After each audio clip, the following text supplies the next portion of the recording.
I'm Miranda, 38, standing in my custom-designed kitchen when the doorbell rings unexpectedly. The marble countertop feels cool under my fingers as I freeze, staring at my security app. There they are, the family who excluded me from reunions for 10 years, now huddled on my doorstep like lost tourists. My 6-bedroom mansion in Westlake Estates wasn't exactly what they'd expected for the black sheep. But instead of anger, I feel strangely calm as I walk toward the door. Before I tell you what happened when I opened that door, let me know where you're watching from in the comments and subscribe if you want more stories about standing your ground. Growing up in a middle-class neighborhood on the south side of Chicago shaped more of my identity than I realized. Our brick two-story with the perpetually stubborn front gate wasn't extravagant, but my parents, Jeffrey and Tina Wilson, made it feel like a castle to me. At least during those early years. Dad worked as a regional manager for a home improvement chain, while Mom balanced part-time accounting work with raising 4 kids. I was the second oldest, sandwiched between my older brother Marcus, who was the undisputed golden child, my younger sister Alicia, who perfected the art of flying under the radar, and Jordan, the baby of the family, who could charm his way out of anything. The dynamic seemed normal enough at first. Every Sunday meant dinner at Grandmother Eleanor's sprawling colonial house across town, where the entire extended family would gather. The adults would cluster in the formal living room while we kids were banished to the basement or backyard, depending on weather. Those gatherings had their own hierarchy, with Grandmother Eleanor presiding like a queen over her domain. Aunt Patricia, my father's oldest sister, served as Grandmother's right hand. She'd circle the room with sharp eyes, cataloging everyone's successes and failures since the previous gathering. Her husband, Uncle Robert, would nod along, though his eyes often betrayed his boredom. They had twin daughters, Ashley and Bethany, who were exactly my age, but somehow always had newer clothes and fancier toys. Then there was Aunt Margaret, the youngest of my father's siblings, who compensated for her position with extra judgment. She'd constantly compare her 3 sons to each other and to the rest of us cousins, creating a toxic competition none of us had signed up for. I didn't realize how much appearance mattered to my family until I was about 9. That summer, I had discovered painting.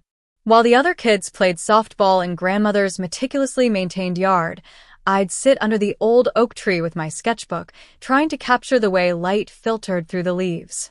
I remember Aunt Patricia stopping beside me, her shadow falling across my drawing. "Wouldn't you rather play with the others, Miranda?" Her voice dripped with false concern. "It's not good to be so different." Different. That word would follow me throughout my childhood, spoken with the same inflection that might describe a mysterious rash. Despite this undercurrent, I loved our family traditions. The annual summer reunion at Lake Michigan was my favorite. For one glorious weekend, we'd rent cabins along the shore. The adults would relax their iron grip on decorum, and we'd have cookouts on the beach, swimming contests, and nighttime bonfires where Uncle Robert would tell ghost stories that gave me delicious shivers. Everything changed when I turned 16. Dad's company downsized, eliminating his position with a coldness that shocked our family. Within months, the comfortable cushion of our middle-class life deflated.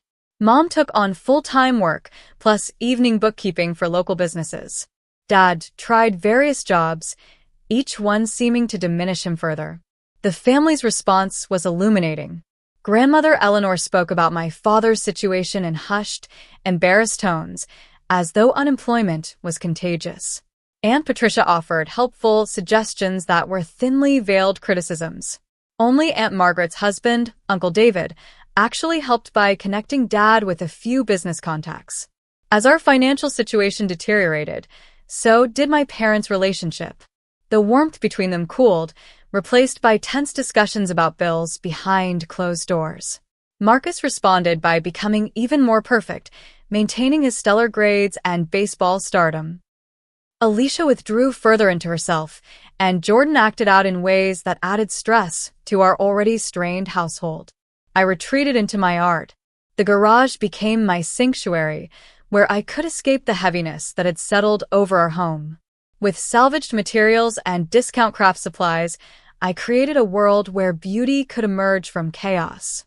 My parents viewed my artistic pursuits with a mixture of confusion and tolerance, a hobby to be outgrown when reality demanded more practical concerns.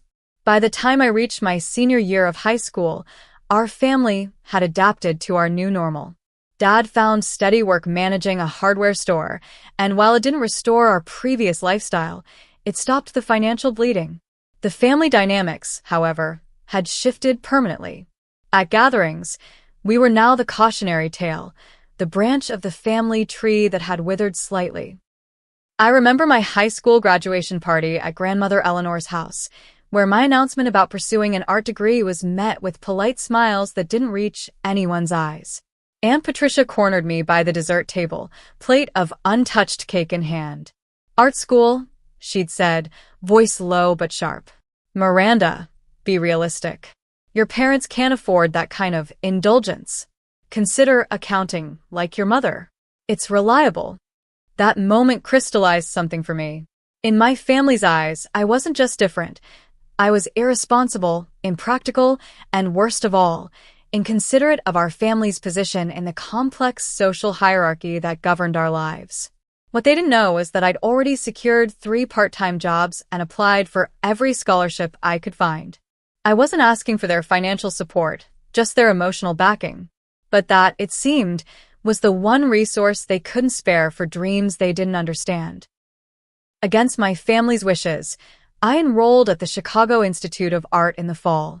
My schedule was punishing: classes by day, waitressing evenings at a downtown restaurant, weekend shifts at a gallery, and overnight inventory at a retail store whenever they called. Sleep became a luxury, but my determination never wavered. The first semester was brutally challenging. Between work and classes, I barely kept up with assignments. My tiny shared apartment was so far from campus that I spent hours commuting on public transportation. On those long train rides, I'd sketch fellow passengers, trying to capture the essence of their expressions in quick strokes. Despite the exhaustion, something inside me was awakening. During my second semester, I took an advanced painting course with Professor Diana Reynolds. Unlike the other instructors who seemed indifferent to my struggles, she noticed me. After class one day, she asked to see my independent work. The pieces I created not for assignments but for myself. "You have a unique perspective, Miranda," she said, studying a mixed media piece I'd created using discarded materials from my retail job. "Your work speaks to transformation, taking the overlooked and revealing its beauty." For the first time, someone saw meaning in what I created. Professor Diana became my mentor, pushing me to develop my voice and introducing me to her contacts in the Chicago art scene. Through her encouragement, I submitted work to a student exhibition where, to my shock, a small boutique owner purchased my piece for $300. When I called home with this news, my mother's response was lukewarm. "That's nice, dear. But don't get your hopes up about making a living from this." My father didn't come to the phone. As I progressed through college, the disconnect between my evolving life and my family's perception of it widened. At holiday gatherings, relatives would ask perfunctory questions about that art thing, never waiting for complete answers. Meanwhile, Marcus's business school accomplishments and internship at a prestigious firm were discussed in reverent detail. By my junior year, I'd found my artistic stride. My work combined traditional painting techniques with repurposed materials, creating textured stories of urban life and transformation. Professor Diana connected me with a small gallery that featured emerging artists, and to my astonishment, all 3 of my submitted pieces sold on opening night. The validation was intoxicating. For years, I'd heard that my path was impractical, even selfish. Now, strangers were paying to hang my vision on their walls. I began building a portfolio website and networking with local designers and galleries. By graduation, I'd secured a position at Bradshaw Design, a small but respected firm specializing in commercial installations. I called my parents with the news, hoping they'd finally see that my path was viable. "A real job," my mother said, relief evident in her voice. "That's wonderful, Miranda." "What's the salary?" my father asked immediately. When I told him, the silence spoke volumes. It was entry-level pay in a creative field, not the financial security they'd hoped for. That Christmas was when everything imploded. The family gathered at Grandmother Eleanor's as always, the house decorated with the same precision as every year. I brought professionally printed portfolio samples as gifts, hoping to share my accomplishments tangibly.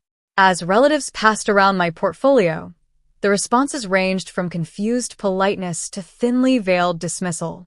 When Grandmother Eleanor finally looked through it, her reaction was devastating. "I suppose it's interesting," she said, barely glancing at the images before setting them aside. Then, looking directly at me, she added, "When are you going to start taking life seriously, Miranda? Everyone else has chosen responsible paths. Even Alicia has begun nursing school." The room fell silent. I felt my face flush as all eyes turned to me. "My career is serious," I replied, trying to keep my voice steady. "I've sold multiple pieces and landed a job in my field right out of college." "Drawing pictures for money is not a career," Grandmother declared. "It's a hobby that someone's indulging for now." Aunt Patricia nodded in agreement. "You're nearly 23, Miranda. It's time to think about stability, a family. This bohemian phase needs to end." What followed was our first major fight as a family. I defended my choices while they picked apart my lifestyle, income, and even my apartment in a questionable neighborhood. What hurt most was my parents' silence. They didn't defend me, but they didn't join the attack either. They simply looked uncomfortable, unwilling to take a side. I left early that night, tears freezing on my cheeks as I waited for the bus in the December cold. The following week, I received a call from my sister Alicia. "They're planning the summer reunion," she said hesitantly. "Grandmother Eleanor says it might be best if you skip this year. Give everyone time to cool off." The exclusion felt like a physical blow. The lake reunion had been part of my life since before I could remember. Even during our financial struggles, the family had maintained this tradition. "Did Mom and Dad say anything?" I asked, already knowing the answer. "They think it might be for the best," Alicia replied softly. I made 3 attempts to change their minds over the following months. I called my parents, wrote a letter to Grandmother Eleanor, and even tried speaking with Marcus, hoping his golden child status might give him some influence. Each effort met with gentle but firm rejection. The message was clear: conform or be excluded. That summer, while my family enjoyed the lake tradition without me, I worked overtime at Bradshaw Design and used my earnings to take a weekend art workshop in Michigan. It wasn't the same, but I told myself it was a step toward building my own traditions. I didn't know then that this first exclusion would stretch into 10 years of increasingly distant relations with a family who had once been my entire world. After 2 years at Bradshaw Design, I received an opportunity that would change everything: a junior designer position at Lexington Creative in New York City. The salary wasn't much higher than what I was making in Chicago, but the potential for growth and connections made it impossible to refuse. Moving to New York was both exhilarating and terrifying. The city's energy matched my creative ambitions, but the cost of living was staggering. My first apartment was a 5th-floor walk-up in Queens, shared with 2 other creative professionals I found through an industry forum. My bedroom was barely larger than the twin mattress it contained, but the living room had perfect northern light for painting. Those first months tested every ounce of my determination. The design firm's pace was relentless, with clients expecting miracles on impossible deadlines.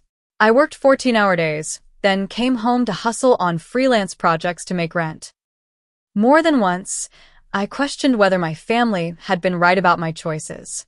The turning point came 6 months into my New York life, at a gallery opening I'd been invited to by a colleague. That's where I met Stephanie Chun, a marketing executive who would become the sister I needed in my new life.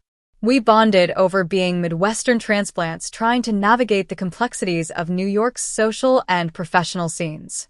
"Everyone here is faking confidence until something finally clicks," Stephanie told me over cheap wine in plastic cups.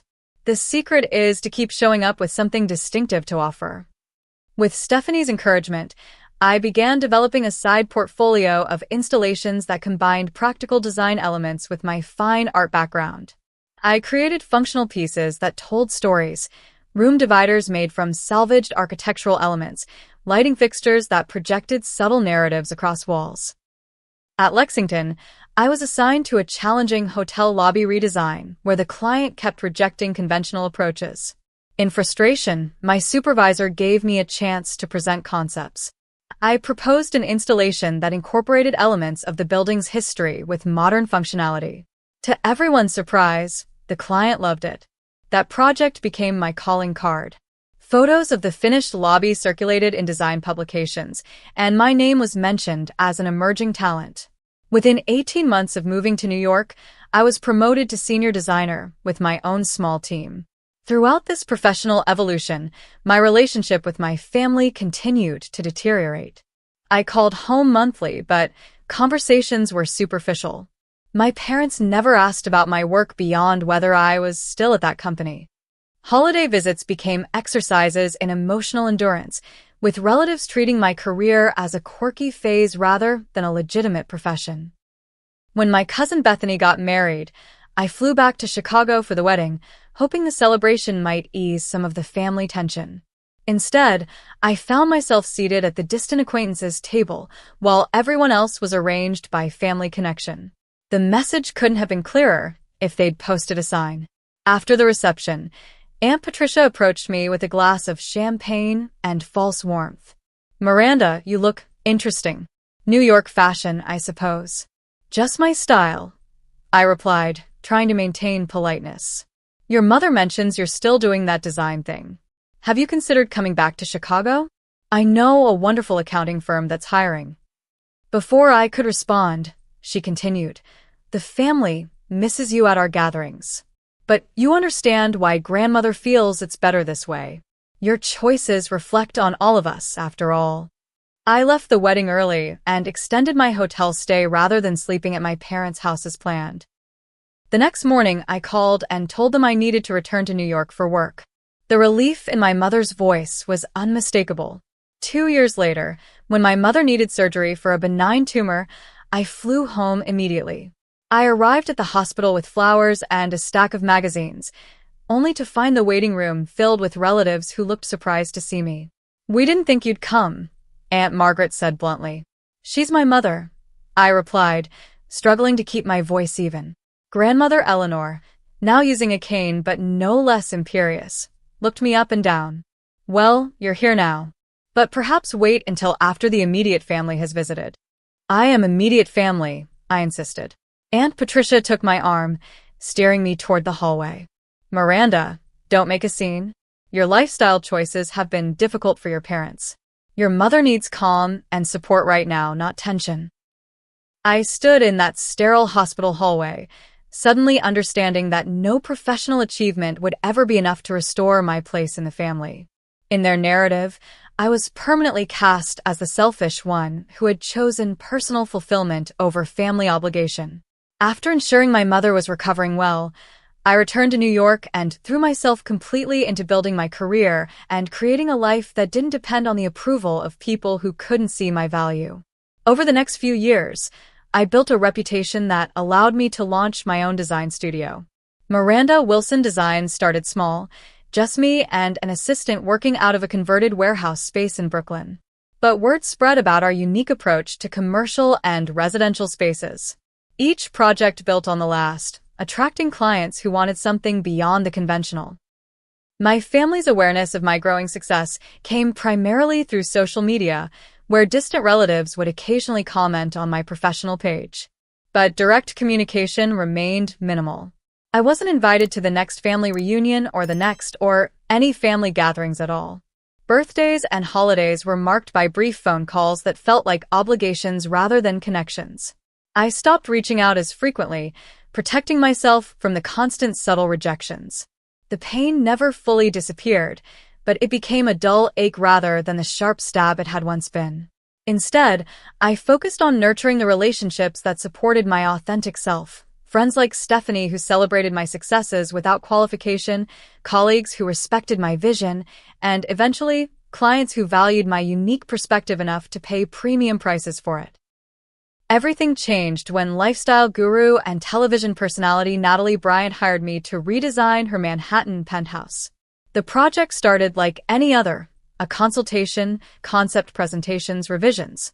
But Natalie and I clicked immediately. She appreciated my approach of creating spaces that told personal stories, and I respected her clear vision and decisive feedback. The finished penthouse became the centerpiece of a feature spread in Architectural Digest. Suddenly, my phone wouldn't stop ringing.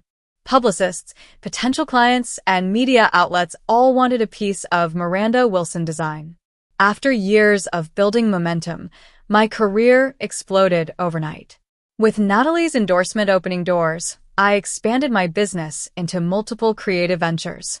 Beyond interior design, I launched a limited furniture collection, collaborated with a textile manufacturer, and even created an online course teaching my philosophy of meaningful space design. Each venture succeeded beyond my projections, generating income that finally matched the value of my work. Through this whirlwind of professional growth, I met Thomas Reed, an architectural engineer who approached design with the same passion I did. We collaborated on a challenging historical renovation, butting heads initially before developing a deep respect for each other's expertise.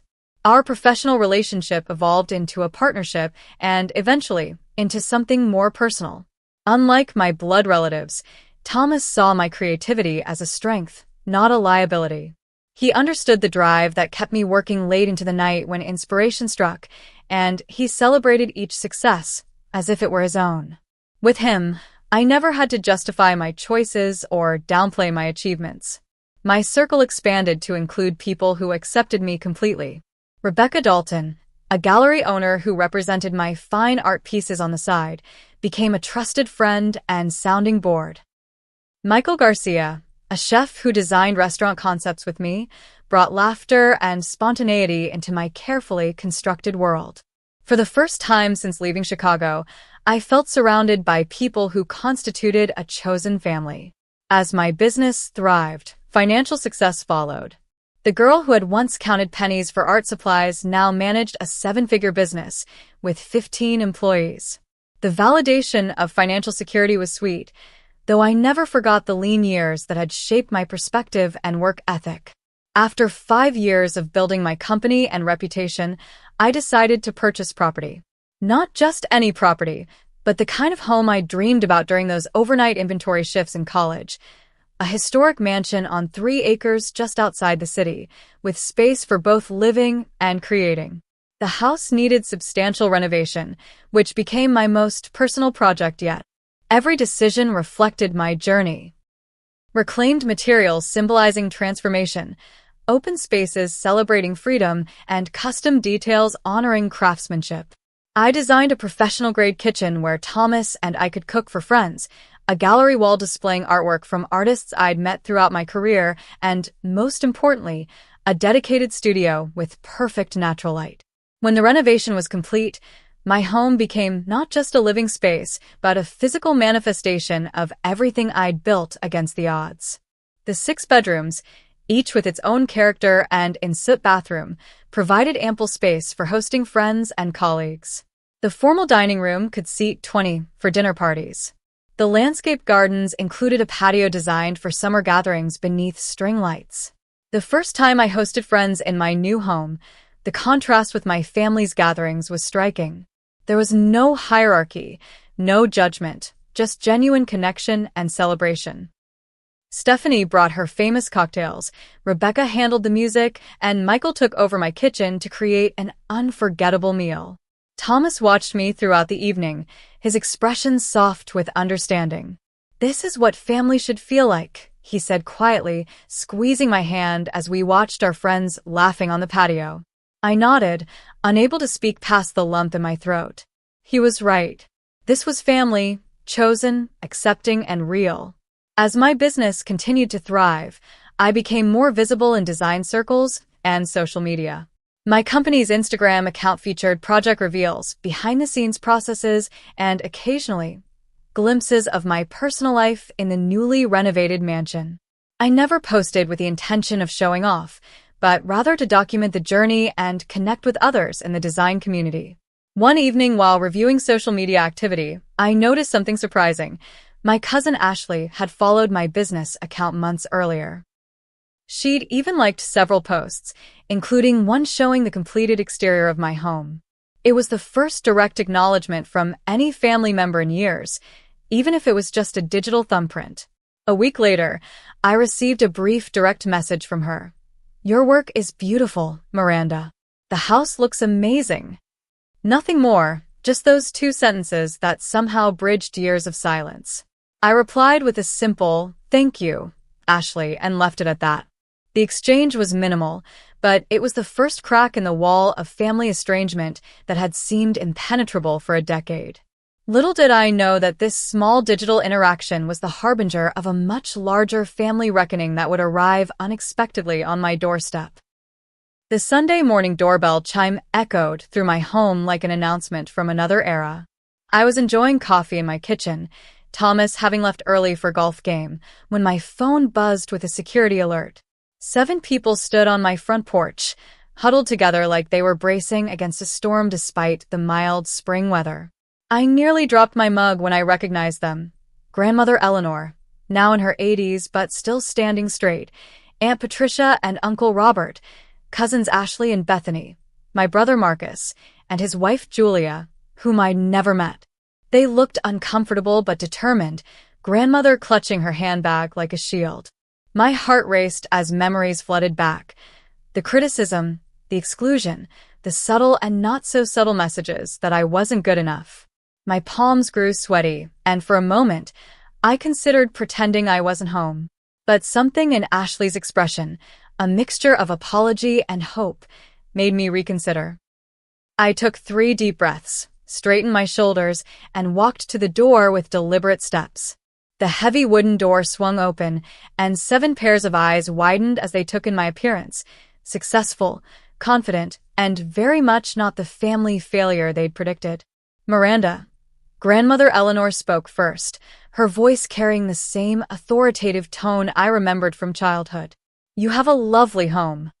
"Thank you," I replied, my voice steadier than I felt. "This is unexpected." An awkward silence followed until Aunt Patricia stepped forward with a too bright smile. "We were in the area for the Thompsons' anniversary celebration. Your mother mentioned you lived nearby, and we thought we'd stop by."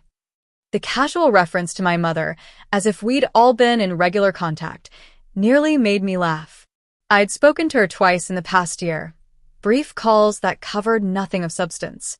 "How nice," I said, not bothering to point out that nearby was a stretch. The Thompsons lived nearly 40 minutes away. "Would you like to come in?" They filed past me into the foyer, eyes darting around to take in the soaring ceiling, the custom chandelier, the original artwork lining the walls. I watched their expressions shift from polite interest to poorly concealed surprise. "My goodness," Aunt Patricia murmured, "this is quite the place for a single woman." I smiled. "I'm not single, actually. My partner Thomas is out this morning." "Partner?" Grandmother Eleanor repeated, eyebrows rising. "Not husband." Some things never changed. "Would you like a tour?" I offered, ignoring the implied criticism. The distraction worked. Everyone nodded eagerly. As I led them through my home, the reactions were fascinating to observe. Cousin Bethany couldn't hide her envy at the gourmet kitchen. Uncle Robert lingered in my home office, studying the awards and press features framed on the wall. Marcus seemed genuinely impressed by the architectural details I'd preserved and enhanced. When we reached the back of the house, where glass walls overlooked the landscaped garden and patio, Grandmother Eleanor turned to me with an expression I couldn't quite read. "You've done well for yourself," she said, sounding almost accusatory. "Your artistic inclinations seem to have paid off after all." "They have," I confirmed, neither apologetic nor boastful. "Would everyone like some coffee? Or perhaps brunch? I wasn't expecting company, but I can put something together." We settled in the living room with coffee and hastily arranged pastries from my freezer. The conversation remained superficial, weather, traffic, safe topics that skirted the decade of estrangement between us. I answered their careful questions about my business, providing just enough information to be polite without revealing anything truly personal. Then Aunt Patricia cleared her throat, setting down her coffee cup with a deliberate motion that immediately put me on alert. Miranda, we've been thinking about family lately, she began, her voice taking on the persuasive tone I remembered from childhood disagreements. Jordan is finishing high school next year, you know. He's quite gifted in mathematics. MIT has shown interest. I nodded, waiting for the point that I knew was coming. College is so expensive these days, she continued. Your parents have been saving, of course, but with your father's early retirement and your mother's reduced hours. So there it was. After 10 years of exclusion and judgment, they'd arrived at my door looking for financial assistance. The realization should have hurt, but instead, I felt an odd sense of clarity. Uncle Robert jumped in, clearly sensing my hesitation. Actually, Miranda, I've been developing a new venture. Premium home goods with artisanal touches, right up your alley. The investment opportunity is tremendous. With your industry connections. Robert, Grandmother Eleanor interrupted sharply. That's not why we're here. But her eyes told a different story. I could read the calculation there, the reassessment of my value to the family now that I had resources they might benefit from. As they continued talking, specific memories surfaced with painful clarity. Grandmother declaring my career just a hobby, Aunt Patricia suggesting I was selfish for pursuing art, the wedding where I'd been seated with strangers, the hospital waiting room where I'd been treated as an outsider. The conversation reached a surreal turning point when Grandmother Eleanor patted my hand and said, "We've missed you at family gatherings, Miranda. It's time to put the past behind us. Families should stick together after all." The audacity of her statement broke something loose inside me. The gaslighting was so blatant, as if I had been the one to step away, rather than being systematically pushed out. "That's interesting," I said, my voice deadly calm, considering I wasn't invited to a single family event for 10 years. The room fell silent. Ashley looked down at her hands while Bethany suddenly became fascinated with her phone. Marcus shifted uncomfortably in his seat. "Well," Grandmother Eleanor said after a moment, her tone sharpening, "you made choices that took you away from family values. You abandoned tradition for your alternative lifestyle." "My alternative lifestyle," I repeated slowly. "You mean my career as a designer? Or living in New York? Or perhaps not marrying straight out of college like Bethany and Ashley?"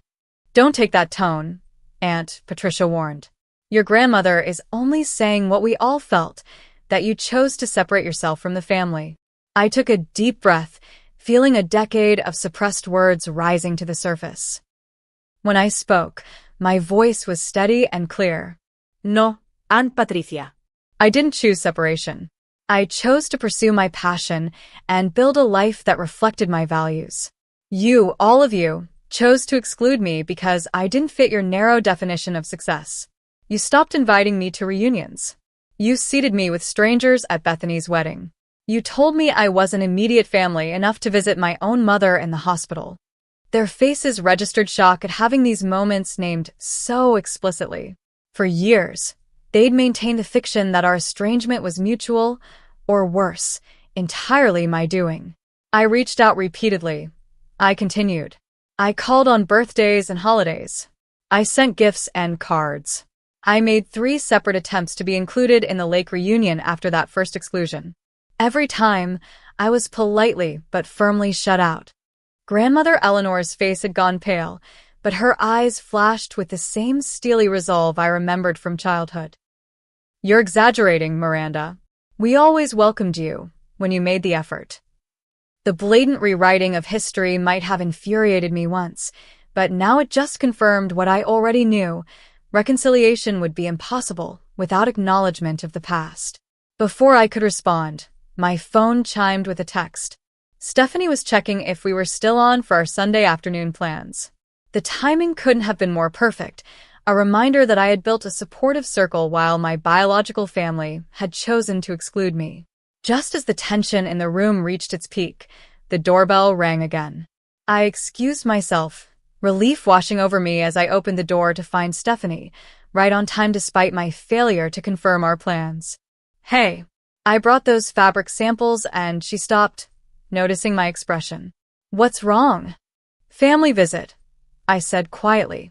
"First contact in years." Understanding immediately, she squeezed my arm. Want me to go? No, I replied firmly. Come meet my relatives. They should see what actual support looks like. When I returned to the living room with Stephanie, the contrast between my chosen family and biological relatives couldn't have been more stark. Stephanie moved through the space with genuine comfort, complimenting specific design elements she knew I'd worked hard on. She greeted everyone warmly, but positioned herself subtly at my side, a silent ally. This is my dear friend Stephanie, I introduced her. She's the marketing genius behind several of my most successful launches. The expressions on my relatives' faces ranged from confusion to discomfort as they realized they were no longer alone with me. The dynamic had shifted, and their united front against me had been disrupted. Grandmother Eleanor barely acknowledged Stephanie before turning back to me. As I was saying, Miranda, family obligations go both ways.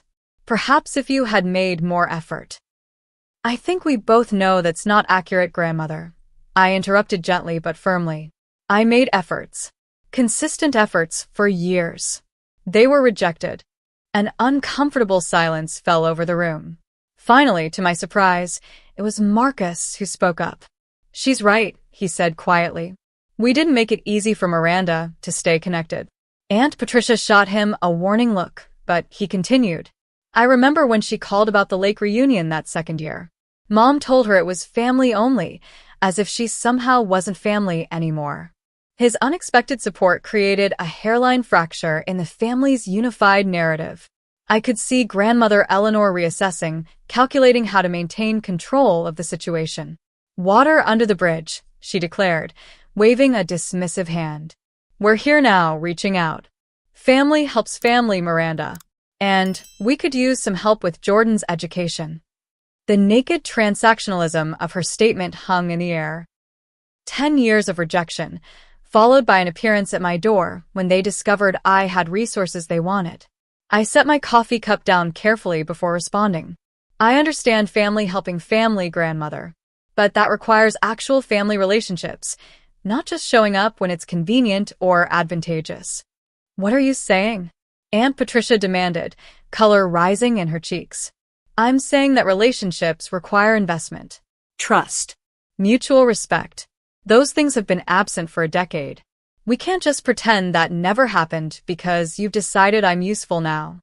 Uncle Robert cleared his throat uncomfortably. No one is pretending anything, Miranda. We're extending an olive branch. An olive branch, I repeated, that comes with financial expectations. That's not reconciliation. It's a business transaction. The room fell silent again, the truth of my words hanging heavy in the air. Ashley, who had been quiet throughout the exchange, finally spoke. I'm sorry, Miranda, she said softly. I should have reached out sooner. Not just with a message about your house, but really reached out. What happened wasn't right. Her simple apology, the first genuine one I'd received, caught me off guard. The sincerity in her voice touched something I'd thought long calloused over.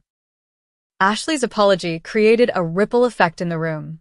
Bethany looked uncomfortably at her hands, while Marcus nodded slowly, as if confirming something to himself.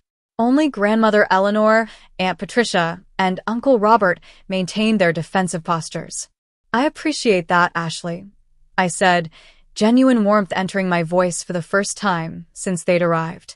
That means a lot to me. Grandmother Eleanor's cane tapped impatiently against the hardwood floor. This emotional display is unnecessary. We came to reconnect as family. No, I replied, finding strength in the clarity that had been building within me. You came because you discovered I have resources that might benefit the family.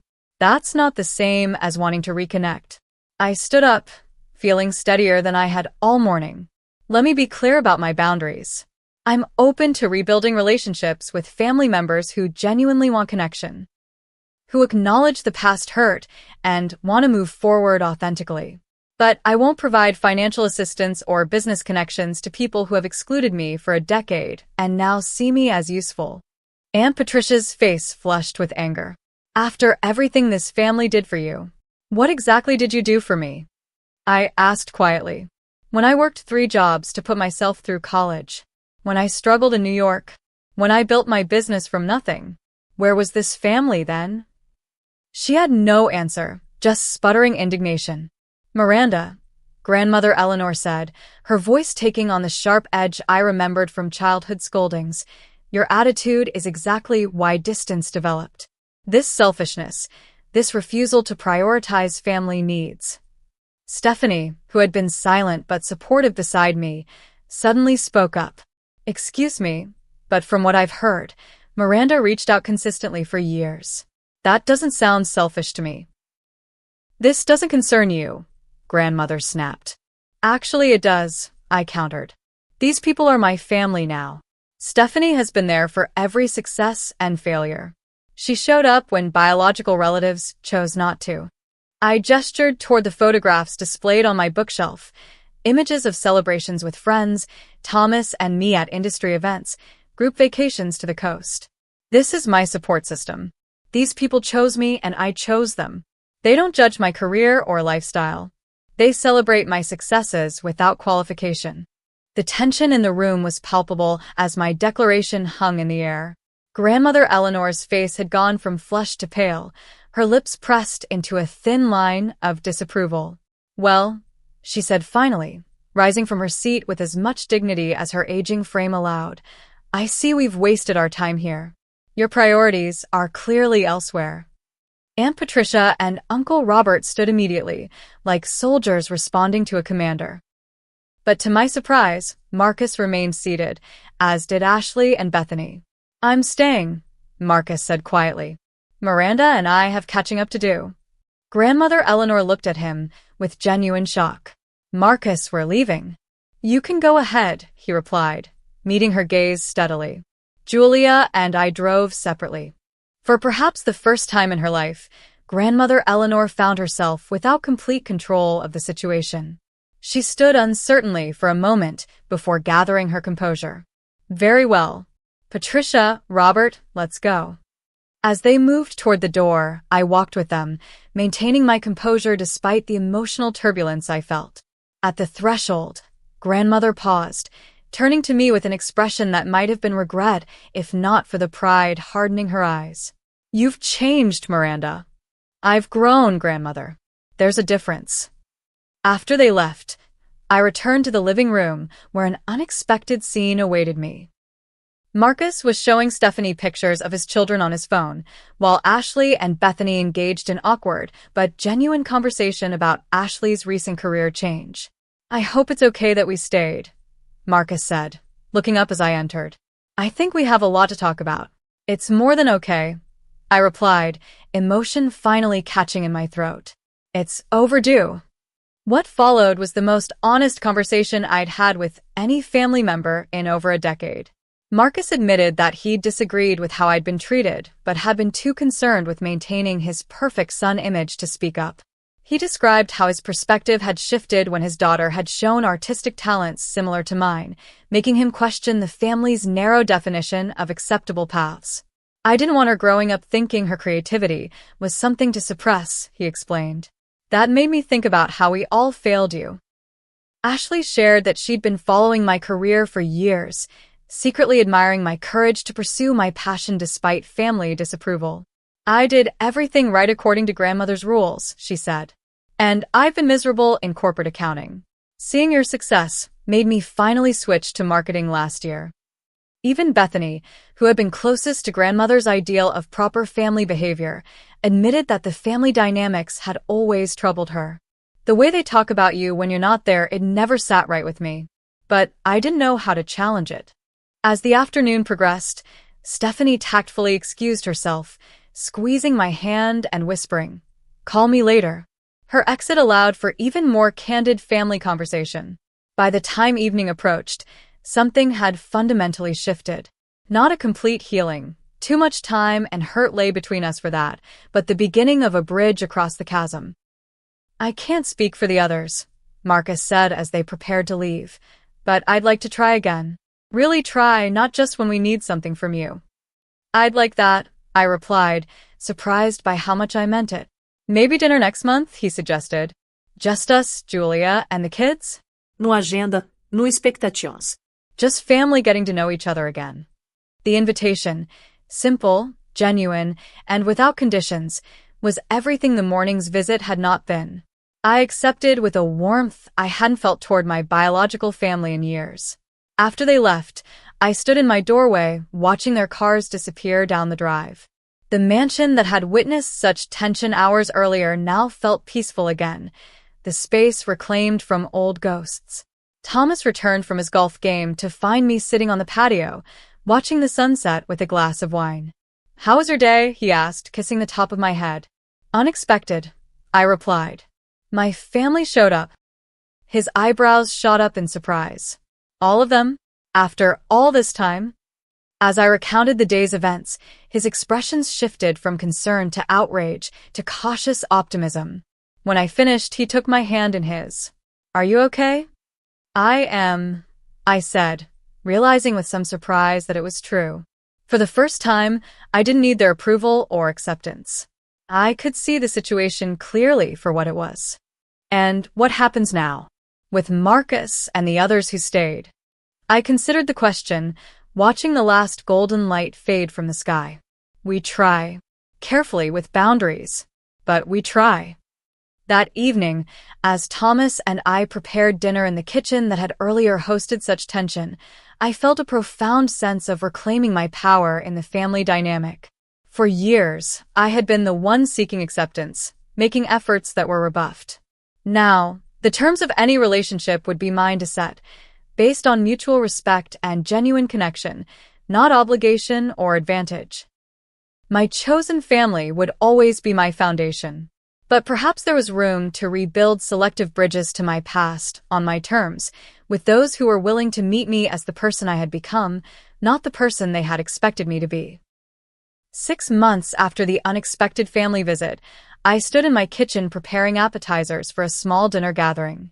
So much had changed in that relatively short time, yet the changes felt like natural extensions of the boundaries I'd set that Sunday morning.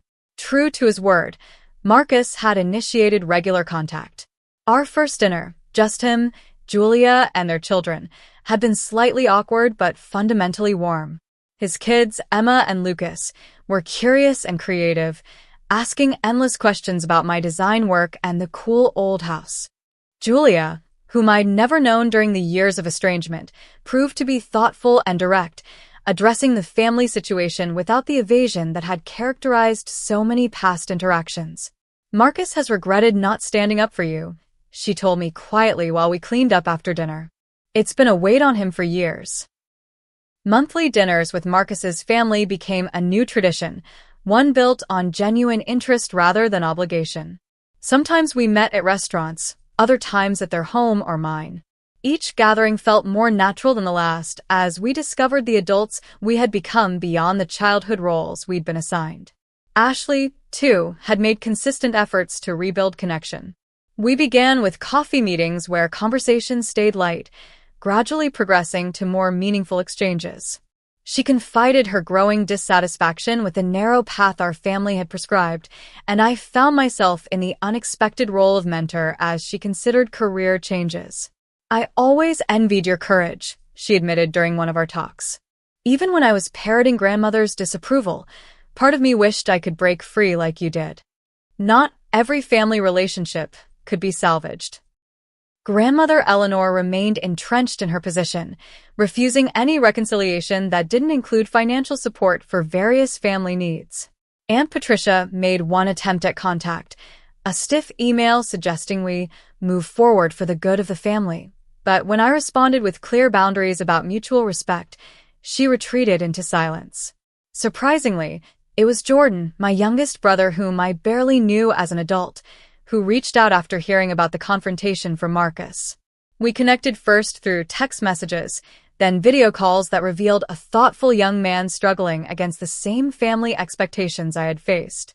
His mathematical brilliance was genuine, but his passion for music had been systematically suppressed in favor of practical pursuits. "They talk about you like a cautionary tale," he told me during one late-night call. "But your life looks amazing from where I'm sitting." With my encouragement, he applied to universities with strong programs in both mathematics and music. When he received multiple acceptances, I offered to help with expenses, Not because family obligation demanded it, but because I genuinely wanted to support his authentic path. As my biological family relationships evolved, I continued nurturing the chosen family that had sustained me through the years of estrangement. Thomas and I hosted monthly dinner parties that brought together friends, colleagues, and now the relatives who had earned their place at our table. These gatherings bore little resemblance to the hierarchical, judgment-filled family events of my childhood.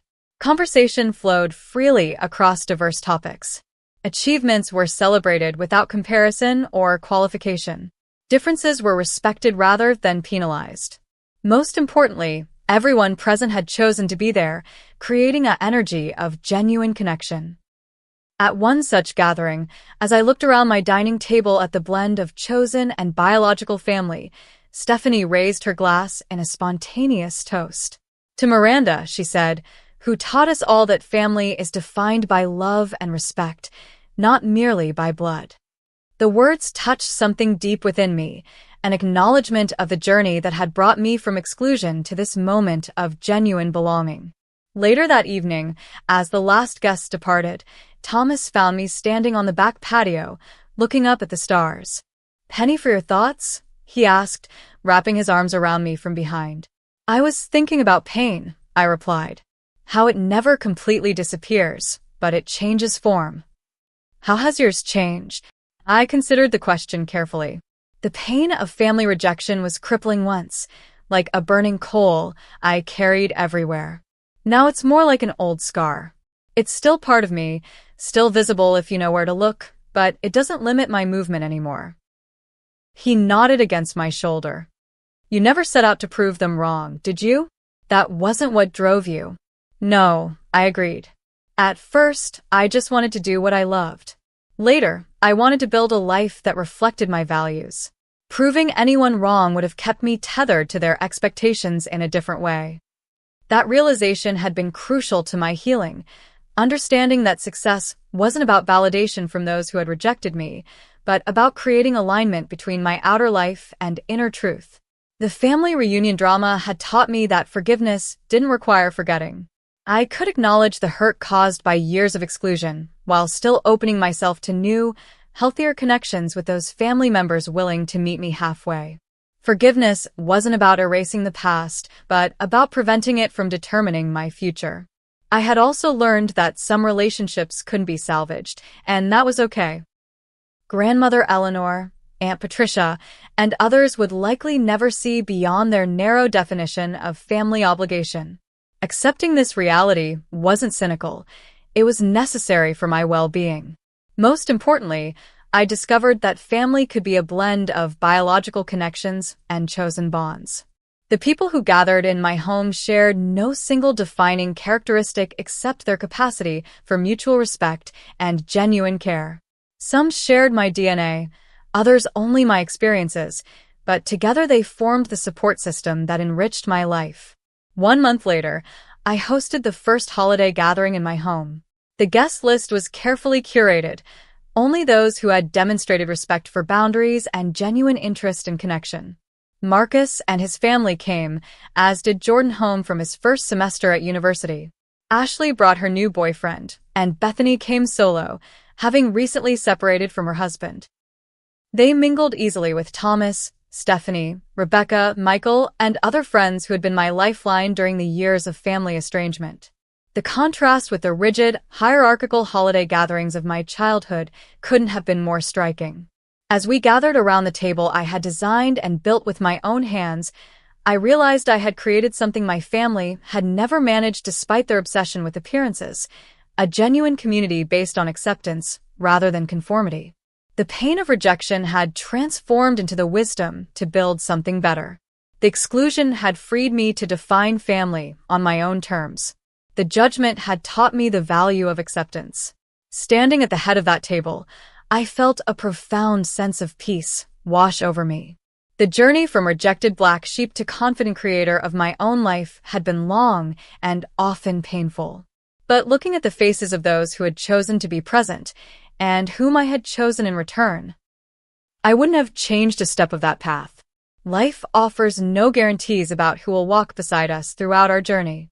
People we expect to support us may fall away, strangers may become essential companions.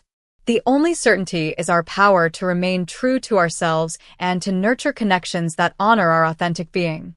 So what would I say to someone facing family rejection like I once did? Perhaps simply this: your worth isn't determined by those who cannot see it. Your path doesn't require universal approval to be valid. And family, true family, is defined not by obligation but by love, respect, and the courage to see each other clearly. Have you ever had to create boundaries with family members who couldn't accept your choices? I'd love to hear your stories in the comments below. And if this resonated with you, please subscribe to my channel for more authentic conversations about family dynamics and personal growth. Remember to hit that like button if you found value in today's story. Thank you for being part of this journey with me, and I wish you the courage to create a life that honors your true self, surrounded by people who celebrate rather than merely tolerate your authentic being.